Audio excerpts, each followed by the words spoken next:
News 12 local headlines from EPB. This is the place for the latest news from around the Tennessee Valley and North Georgia.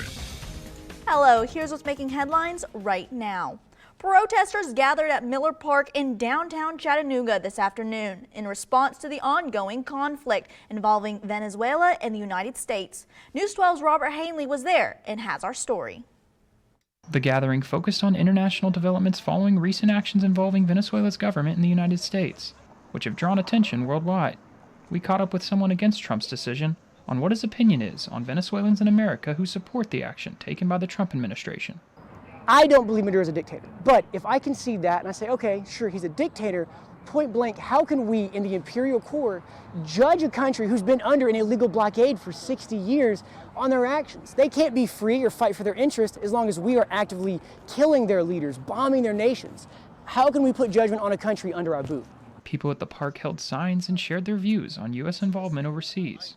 We spoke with a U.S. military veteran who says he supports President Trump's decision. I think it was a great thing that Trump acted on this to take the dictatorship out and liberate the people of Venezuela, because they needed it more than any other country needed. They were, like I said, they were getting starved. We also heard what thoughts were on some of the allegations against Maduro regarding terrorism and importing cocaine into the U.S. Even if somehow he was a narco-terrorist, there's a international rule of law. There's a process, and the process does not include bombing civilians and kidnapping people in the middle of the night. There's a due process. The UN exists. The ICJ exists. There's a process. Some protesters felt the approach didn't align with the international rule of law, while others felt in the grand scheme of things the kickbacks would possibly help the Venezuelan government. I think it'll play out well for the Venezuelan people and their government, because I think they'll get the kickbacks from the oil that we refine for them through Chevron, through Exxon.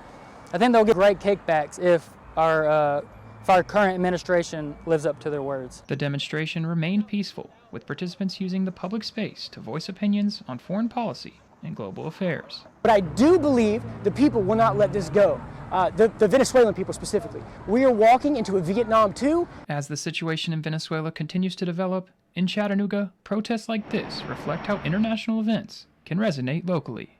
Reporting in Hamilton County, I'm Robert Hanley, News 12.